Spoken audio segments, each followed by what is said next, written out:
Last দিনে যেটা পড়েছিলাম হচ্ছে নিউটনের প্রথম গতিসূত্র, যে বাইরে থেকে কোনো বল প্রযুক্ত না হলে স্থির বস্তু চিরকাল স্থির থাকবে, গতিশীল বস্তু চিরকাল গতিশীল থাকবে। হ্যাঁ হ্যাঁ হ্যাঁ, তাহলে প্রথম গতিসূত্র থেকে আমরা কি শিখেছিলাম, যে বস্তুর জাড্য পেয়েছিলাম, যেটা বস্তুর জাড্য আর বলের সংজ্ঞা। তার মানে এখানে প্রথম কোশ্চেনে বলা যায় ত্বরণ হলো তার ফল। হ্যাঁ, এই তো ফল লেখা রয়েছে, এখানে লাইনে মার্ক করা রয়েছে। তাহলে এইটা আবার জাড্য সম্বন্ধে বলেছিলাম, মানে যে যে অবস্থাতে আছে সে সেই অবস্থাতেই থাকতে চাইছে।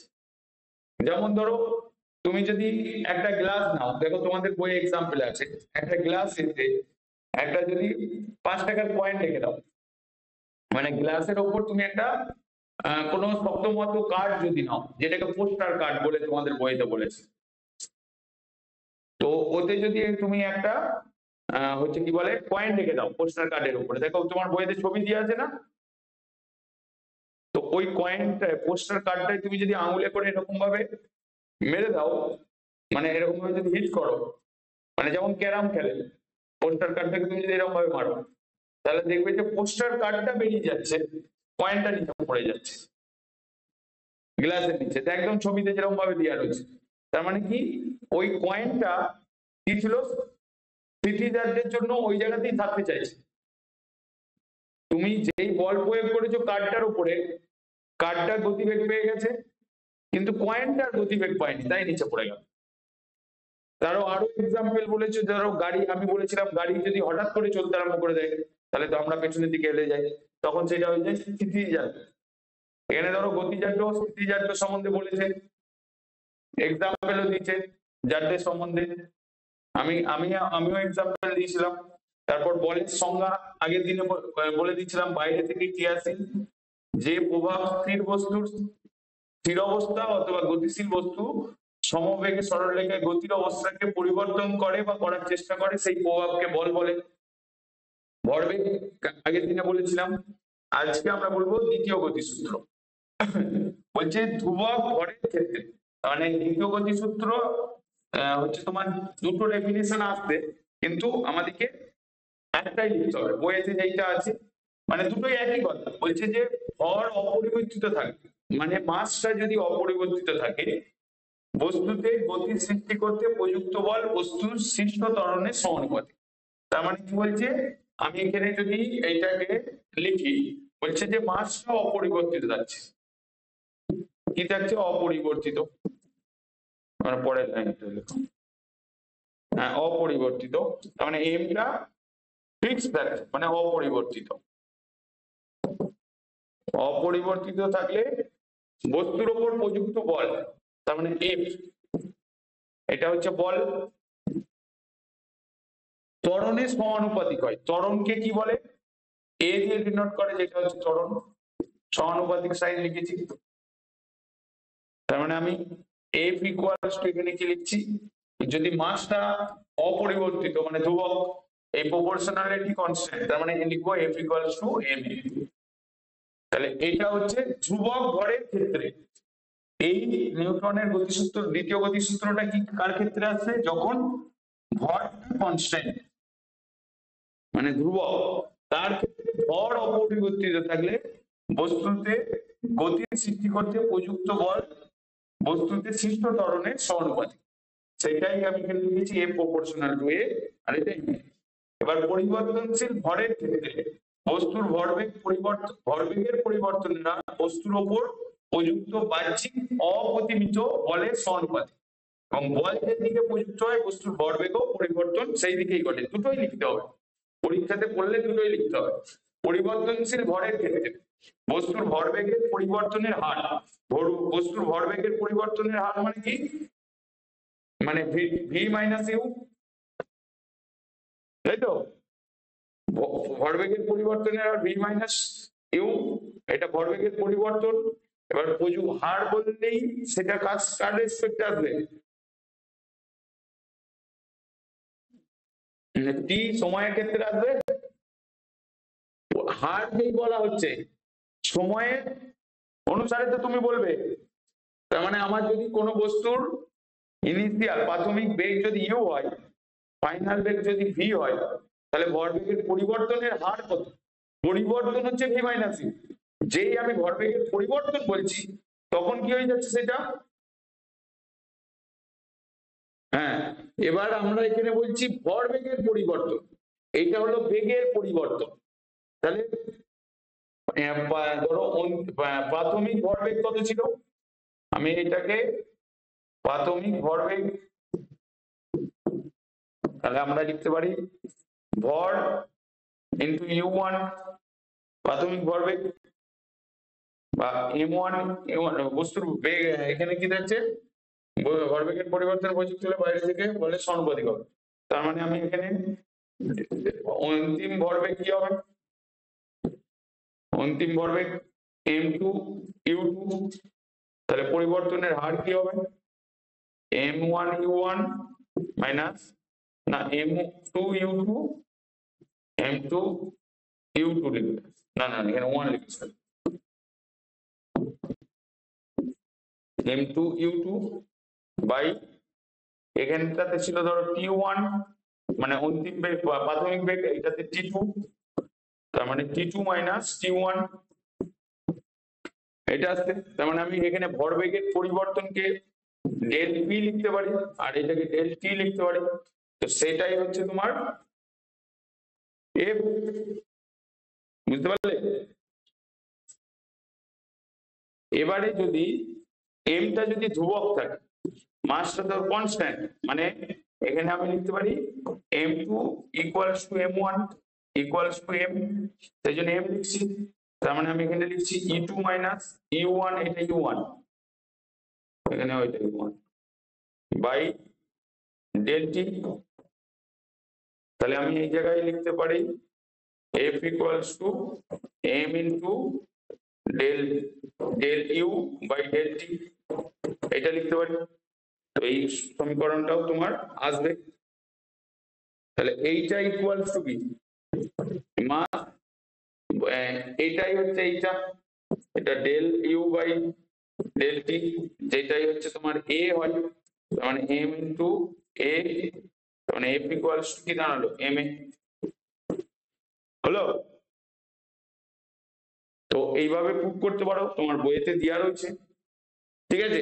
এটা গতিসূত্র বললে দুটোই লিখতে হবে, বা বইয়েতে যদি একটা দেওয়া থাকে একটাই লিখতে হবে, বা আমি যেটা নোটে যদি দুটো লিখে পাঠাই তাহলে দুটোই লিখবে, যদি একটা লিখে পাঠাই তো একটা লিখবে, ঠিক আছে? মানে সূত্র হবে কোন বস্তুর প্রযুক্ত বল, বস্তুটির প্রযুক্ত বল এবং বস্তুর ওপর ত্বরণের গুণফলের সমানুপাতিক। মানে এফ, হ্যাঁ ওটাই প্রথমেরটা বলেছি। তাহলে এফ ইকুয়ালস টু আমার কি দাঁড়ালো, ভর ইন্টু ত্বরণ দাঁড়ালো, তাই তো? এটা দাঁড়ালো তো। এবার দ্বিতীয় গতিসূত্র থেকে আমরা কি কি জানতে পারবো, বলছে নিউটনের গতিসূত্র থেকে বলের পরিমাপ জানতে পারবো। আগেরটা প্রথম গতিসূত্রতে বলের সংজ্ঞা জেনেছি, এখানে বলের পরিমাপ এবং ভরবেগ সম্বন্ধে ধারণা পাবো। ভরবেগ কি হয়, ভর ও বেগের সমন্বয়ে গঠিত বলকে ভরবেগ বলা হয়। আগের দিনে ভরবেগের ডেফিনিশন বলেছিলাম না, এই যে ভর ও বেগের সমন্বয়ে গতিশীল বস্তুতে যে গতি ধর্মের সৃষ্টি হয় তাকে ভরবেগ বলা হয়, ঠিক আছে? তো এখানেও আমি যেটা বলছি যে গতিসূত্র থেকে কি কি জানতে পারছি, বলের পরিমাপ ও ভরবেগ সম্বন্ধে ধারণা পাচ্ছি, এবং বস্তুর ভরের জড়তা মানে জাড্য পরিমাপ করতে পারছি, জাড্য পরিমাপ করতে পারছি, ঠিক আছে? জাড্য পরিমাপ করতে পারছি। বল এবং ত্বরণ, বল এবং ত্বরণ বা বন্ধনের মধ্যে সম্পর্ক স্থাপন করতে পারি, কারণ আমার এফ ইকুয়ালস টু কি দাঁড়িয়েছে, এম এ দাঁড়িয়েছে, তাহলে এ ইকুয়ালস টু কি হয়, V minus you by T. তার মানে আমি এইখান থেকে আমি বন্ধনও পেতে পারবো, তার নেগেটিভ হবে, মানে আমি এখানে তো F equals to M A পাচ্ছি, এটা কি ত্বরণ বা বন্ধন, ত্বরণ বা বন্ধন তো, নেগেটিভ হলে মন্দন, পজিটিভ হলে মন্দন। তার মানে বল আর বল এবং ত্বরণের মধ্যে সম্পর্ক স্থাপন করতে পারছি, যেটা F ইকুয়ালস টু ma। আর অপ্রতিমিত বলের ফলে বস্তুর গতির বৈশিষ্ট্য পাওয়া যাচ্ছে, সেটা জানতে পারছি। তার মানে এই লাইনটা কি বলছে দেখো, নির্দিষ্ট ভরের একটি বস্তুতে বেশি পরিমাণ বল ক্রিয়া করলে বস্তুটির ত্বরণও কি হবে, বেশি হবে। আমি বলছি যে একটি নির্দিষ্ট মানে মানে একটি নির্দিষ্ট ভরের বস্তু, ধরো তুমি সাইকেল চালাচ্ছ, ধরো আমিও সাইকেল চালাচ্ছি, তুমি ওতে বেশি পরিমাণ বল প্রয়োগ করছো, আমি কম পরিমাণ বল প্রয়োগ করছি, তাহলে কি আগে যাবে? কারণ তুমি ওতে বলটা বেশি প্রয়োগ করছো। কারণ কি, বলের সাথে এই ত্বরণটা কি হয়, সমানুপাতিক। কারণ A প্রপোর্শনাল টু A হচ্ছে, তুমি যত বল প্রয়োগ করবে তোমার সাইকেলের গতিবেগ বাড়বে, মানে ত্বরণও বাড়বে।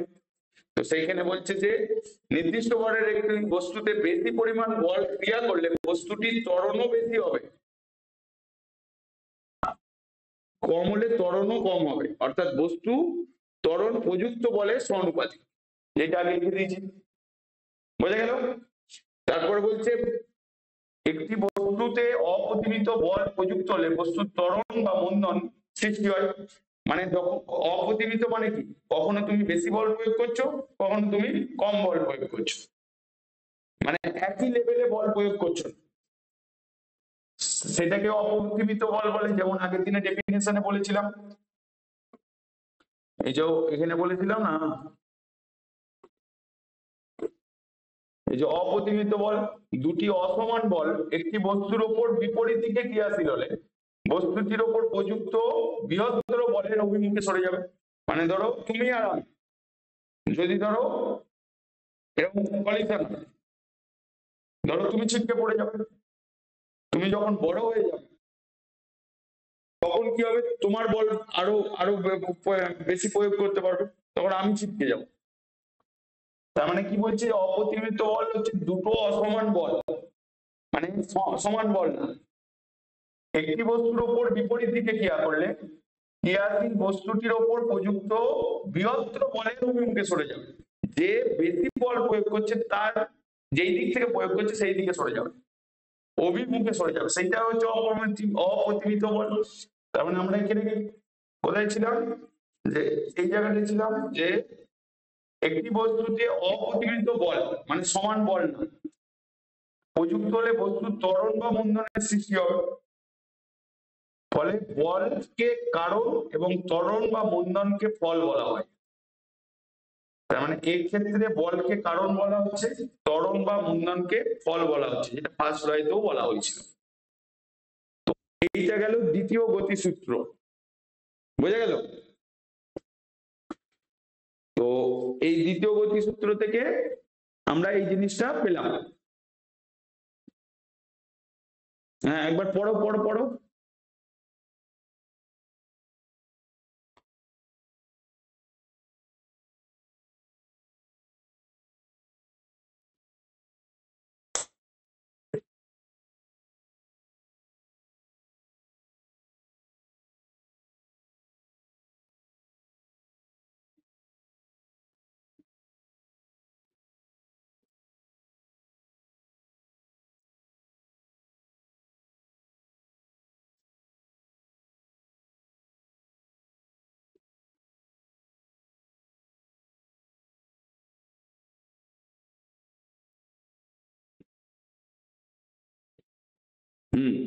তো এইটা গেল। এবার আমরা কি পেলাম, F ইকুয়ালস টু ma। এই রিলেশন থেকে আমরা কি জানতে পারবো, এটা এখানে ভেক্টরের সাইন দাও। কি জানতে পারবো, যে বলের অভিমুখ এবং ত্বরণ বা মন্দনের অভিমুখ একই দিকে হয়, এটা আমরা জানতে পারবো।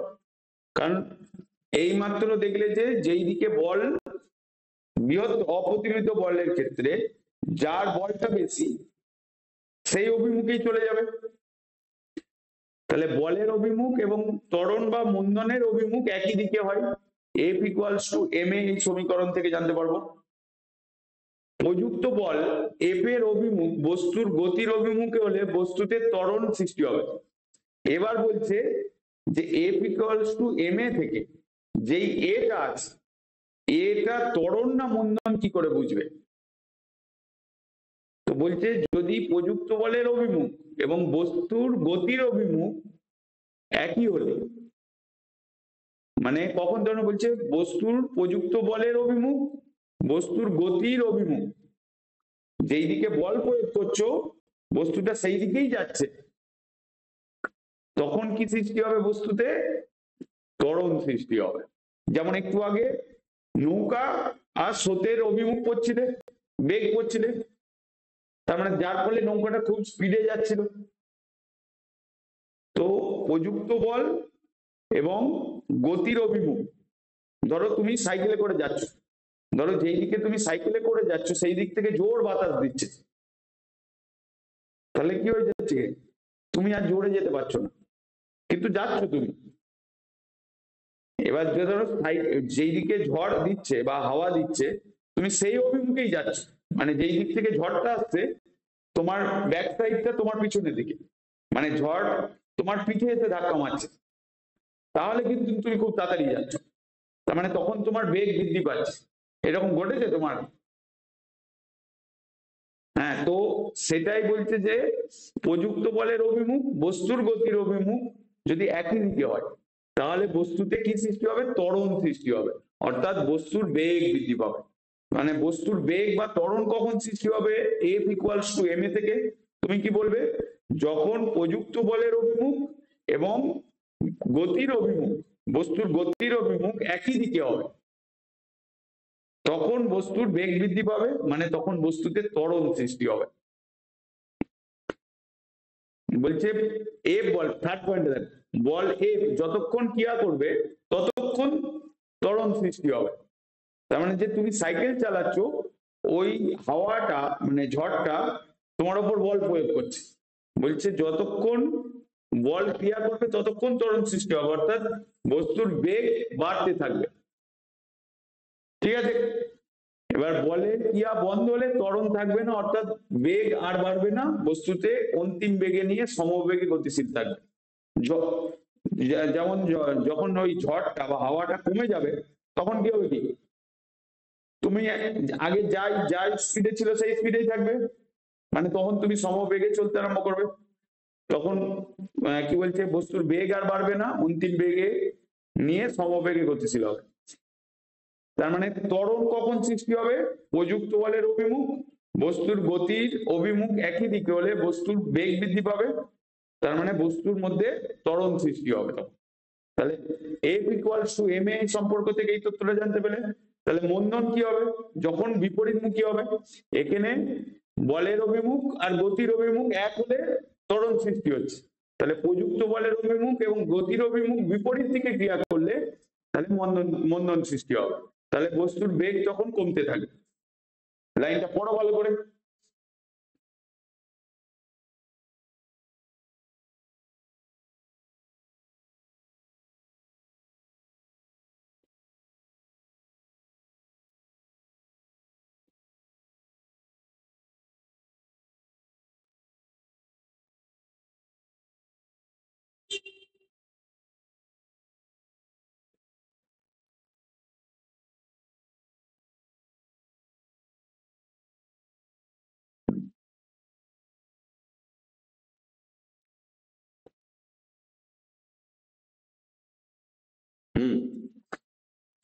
তার মানে আমরা কি পড়লাম? F equals to M A সমীকরণ থেকে আমরা কি পেলাম?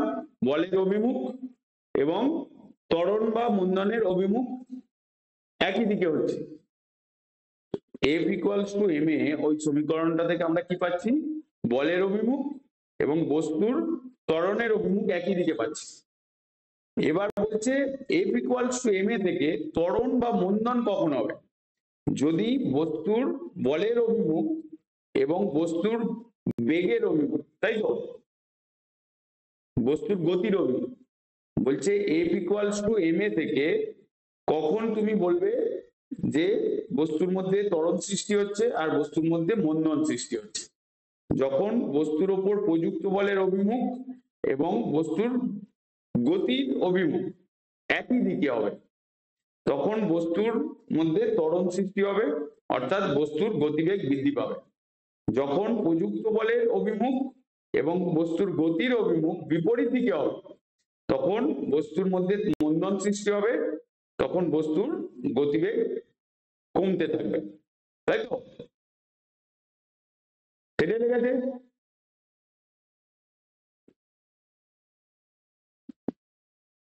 বুঝতে পারলে? হুম।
হ্যালো।